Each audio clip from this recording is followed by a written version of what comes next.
Hi Aries, welcome to your April 2018 love reading.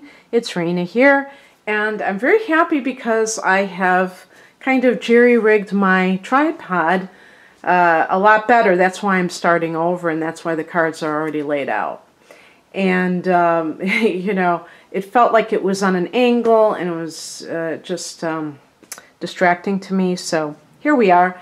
And the cards that I'm using for this reading are the Morgan Greer deck that I typically use, and I also have an oracle card from the Colette Baron Reed Wisdom of the Oracle deck that I will be reading from the booklet at the end.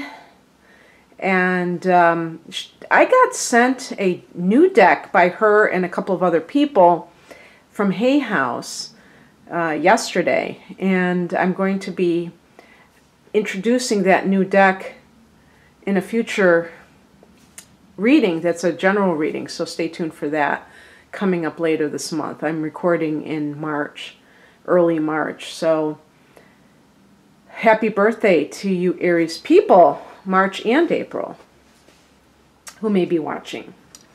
So the overall,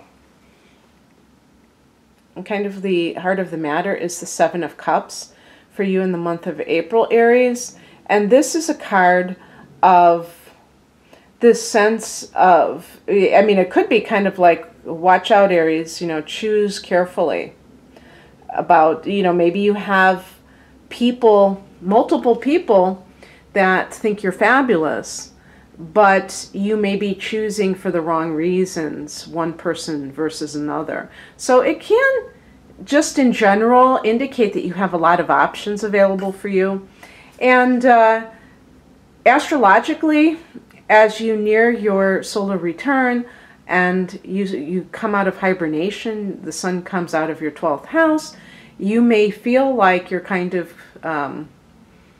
shedding an old skin and just feeling a lot more energetic, and that may naturally make you more social or what have you. And so this card could be going along with that as well. But another possible interpretation of this is somebody who's confused. If you're in a current relationship and you are not sure if it's the right thing to be in, it's pretty clear cut. It's just that people don't want to see it. I think this card connects with Neptune, and that's like the classic influence of self-deception. And the typical situation that is occurring is that the person is in a toxic situation, and yet there's some kind of a payoff there. And what would it be for an Aries person to be in a toxic relationship and yet there be a payoff? It's usually the sex. You know, I can't put it any more delicately than that. Usually with Aries people, because they are, to me, one of the more sensual signs, because your ruler Mars is in astrology known for the sex drive. So this type of thing can happen where the Aries person gets involved in a relationship. Now, it might not be calculating on that level, but it just kind of turns out that that's really what it's all about. And, you know, the most honest relationships where both people know that they're just in it for that are probably the least complicated. But unfortunately, either because people feel ashamed that that's all that it is and they want to make it something more, and they try to read more into it or imply that there's more into it, or maybe one person's into it on the love level and the other person's into it for the sex, it gets complicated. And so you may be feeling a lot of being conflicted for some reason, or I think it's more like confusion. What crosses you or the challenge is represented by the Ace of Cups. So it's like, in some cases, you may have, because if you did have multiple options, you may have rejected a relationship, one relationship in favor of another one, and that one relationship was the better fit or choice, and maybe you didn't really value it because you felt like, I'm more physically attracted to this other person, or this other person is more dangerous, therefore they, wow, isn't this a passionate relationship? And in fact, it may be just a drama-filled relationship, which is a big difference than a great, healthy, sustainable relationship. The Ace of Cups can indicate a relationship that is more emotional-based, soul-based. And if you are in a mode of just being superficial about what is appealing to you, you may have kind of dismissed that as being really important. I mean, this Ace of Cups is an offer. This may not be a literal offer. This may be just symbolic for the beginning of a relationship being on the soul level or being on the emotional level, and having that kind of a more substantial, what would you call it? Just connection, instead of like just a physical connection, an emotional connection, and kind of like not realizing how important that is. And the basis for all of this, and also if this could also be talking about a relationship that you are in that goes against the emotional connection, like it's not connected, it's disconnected. And the basis for it is, this is a card of fighting. The Five of Wands is a card of a lot of drama, and in some cases it can be a competitive relationship where the people may not even trust each other. They may be trying to outdo each other, and if it's a, like, in other words, one person may feel envious of the other, that they are doing better in life, and feel like inferior within the relationship. This is not as uncommon as you think. And it's a really kind of a twisted dynamic, because what's happening is that you have one person, doesn't have to be, we don't even have to go there with gender, because it can happen in both ways. But the way that I think can be the most problematic is if the male is in a position where they're not feeling successful in their life, and the female, maybe they make more money, their job is a greater status, and so what happens is the male feels inferior, and instead of just like owning up to that and maybe using the other person as inspiration, they try to tear the other person down. And in the midst of that, if the female is an Aries, and this could very well happen because usually an Aries woman is going to be more domineering, so she may pick a man who is weak. And this, by the way, is not picking on men whatsoever and saying that all men are weak. And I really don't even like the word weak, because it's, first of all, I'm not talking about being cowardly. I'm talking about where they feel bad about themselves. They don't feel successful. And instead of like owning up to that, they actually are abusive in some way. Doesn't have to be physically, but they may try to make their partner feel insecure, and kind of find their weakness and exploit that.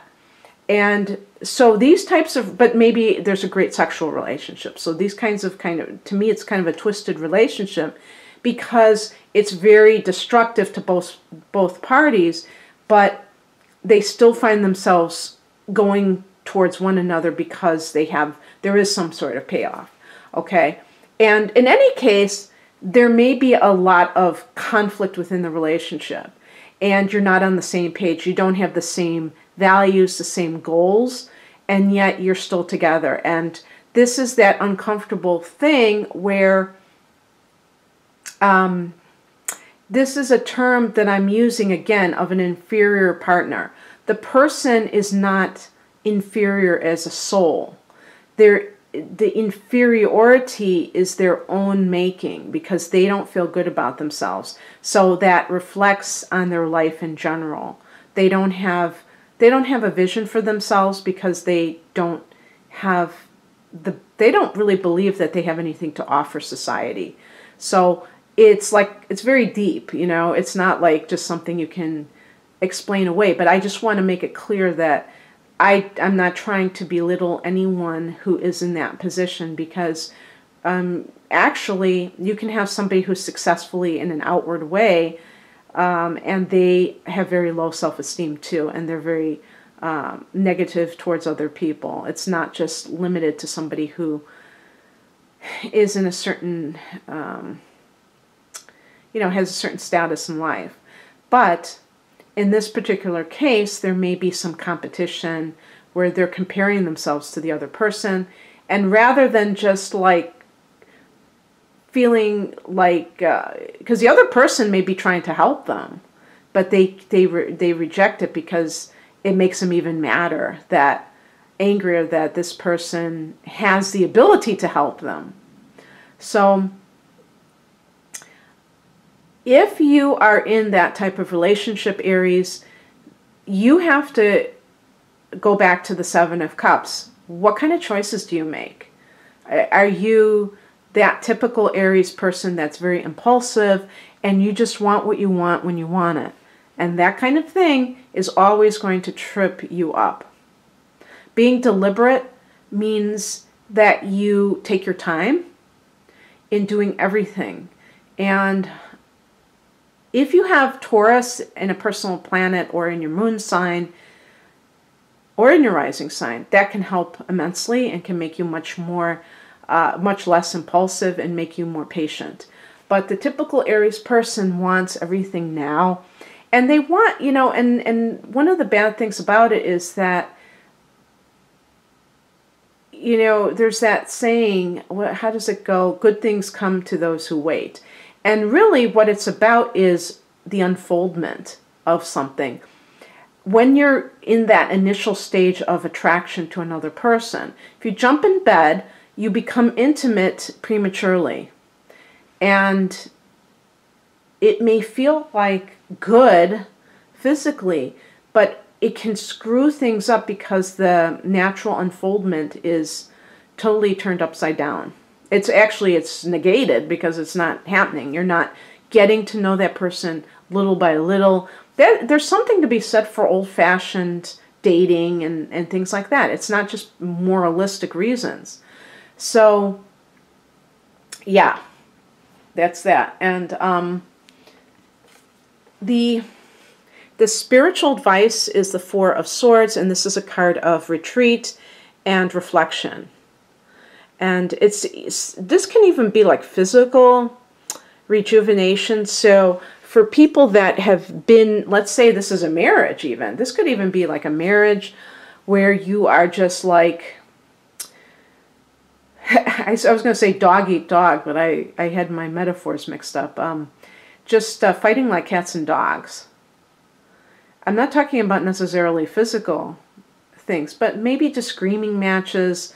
And these kinds of things can really physically affect people adversely. So the Four of Swords can be about physical recovery from this. But it's definitely a card of kind of quieting the mind, quieting the body, lessening your activity, and being more reflective in your life, which is not easy for an Aries person, which is a sign of great activity and wanting to be out in the world. This is a yin type of an energy. Even though swords connect to air signs, and air signs are yang or masculine, there is the yang principle. The number 4 is about foundation.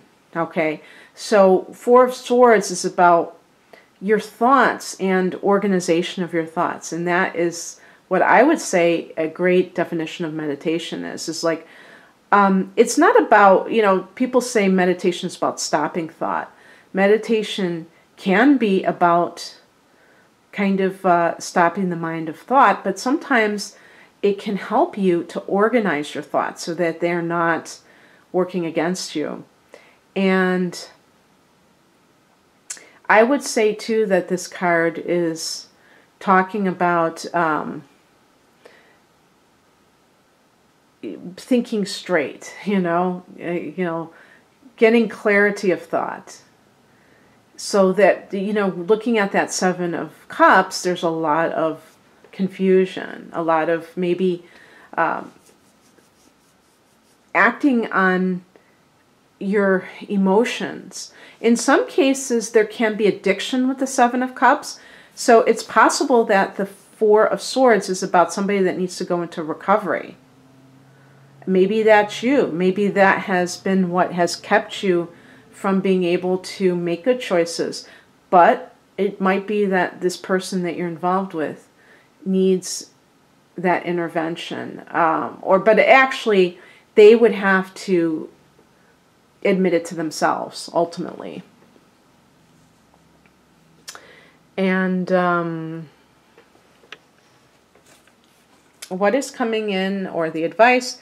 Two of Swords. This is a card of having to, being at a crossroads, having to make a decision what you're going to do.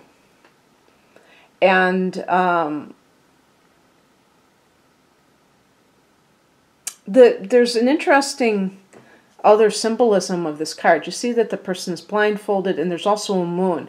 The moon can indicate deception, and the blindfold can indicate, not willingness to see the truth of the situation. And so these kinds of influences can suggest that you have to be willing to see what's happening, be willing to see what is really going on here. And really, receive the truth. Because you may make excuses based upon, different reasons. Maybe sympathy for the other person, actual affection for the other person, and not seeing how it's affecting you in a bad way. The outcome is the Emperor card, and this is your card, Aries. The Emperor is, and I actually associate it with Capricorn, so go figure. Because it seems like this person who represents what Capricorn represents, the in charge, although you can be in charge too, but that sense of very strong black and white types of beliefs about life. This is right, this is wrong. I think that for some of you, if you are married, you're going to decide to get a divorce, that you've had enough. Because this has probably been going on for quite a while. And Aries has certain things going on for you that are connected to a lot of, like, the eclipse season, the effect of the home and family sector, because actually this summer there's going to be an eclipse in your 4th house of home and family in Cancer. But you've had Pluto in Capricorn, 10th house. You have Uranus in your sign, which is creating a lot of volatility and, or we could just say erratic tendencies, things happening out of the blue that connect to you and your sense of self. And so amidst, your opposite sign is Libra, and Libra is also affected by these changes because Libra is a cardinal sign as well. And so the cardinal signs really speak to taking action. And so with the Emperor card, it could be seeking a judgment. The Emperor could be a judge, seeking a judgment regarding a situation. Now, another possibility is simply that you feel empowered to take decisive action, and the days of you being feeling maybe like it's your fault. I think the Seven of Cups could be you being thrown into kind of a tizzy where you don't know if it's you, maybe you're overreacting about something, because you may be involved with somebody who's kind of a narcissist who is telling you that's all your fault, and you may buy into that, Aries. Even an Aries person, especially if you have a lot of Pisces energy with your personal planets, the moon, whatever, you may kind of question yourself on a regular basis and allow yourself to be manipulated by somebody who's like a narcissist or just a general person who won't take responsibility for themselves and puts everything on you. So actually, this reading ends on a very good note because it ends with you being empowered. And that's always a good thing. Now let's look at the Oracle card.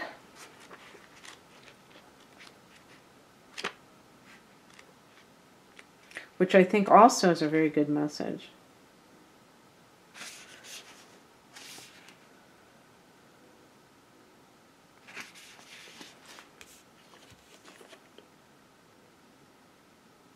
It's a pretty card, pretty colors. The essential meaning is a taste of prosperity, opportunities born of authenticity, nurturing abundance, trusting that your needs will be met. You've entered a sweet time in your life, enjoying the land of milk and honey that everyone wants to experience. It's an interlude that feels more languid than ambitious, when all of your senses are awake to the unlimited possibilities in the universe. And the Four of Swords is a languid kind of a situation. It's not active. These times are precious and only come when you're in your authentic zone, wearing the world as a loose garment, not wanting yet able to be nourished in ways both tangible and subtle. Abundance is an energy that you are a living part of. All your needs are being met. You are given the gift of nourishment in every form. And the relationship message is sensuality, connection, and passionate romance between lovers. Sweet moments of understanding and love among friends and family are all here for you to savor now. Your heart's calling will be answered. Let your thoughts and feelings be sweet with gratitude, and you will be nourished with the honey of abundance. Now, one thing I want to say, Aries, back to that Ace of Cups in the challenge position. It can be because we, as the month begins, we are still in a Mercury retrograde in your sign. That's something I should have mentioned. It starts in March 22nd to be exact, and so it goes into April until your new moon, which is on April 15th, and that's when Mercury goes direct. So it is possible that you will hear from somebody from your past, and maybe that was a relationship that never got off the ground. Maybe it had to do with your own decision, and maybe it was a foolish decision, but maybe you will have the opportunity to take them up on it, and that might be to your advantage. So anyway, I wish you all the best, Aries, and if you'd like a private reading, please click on the link below. Take care. Bye.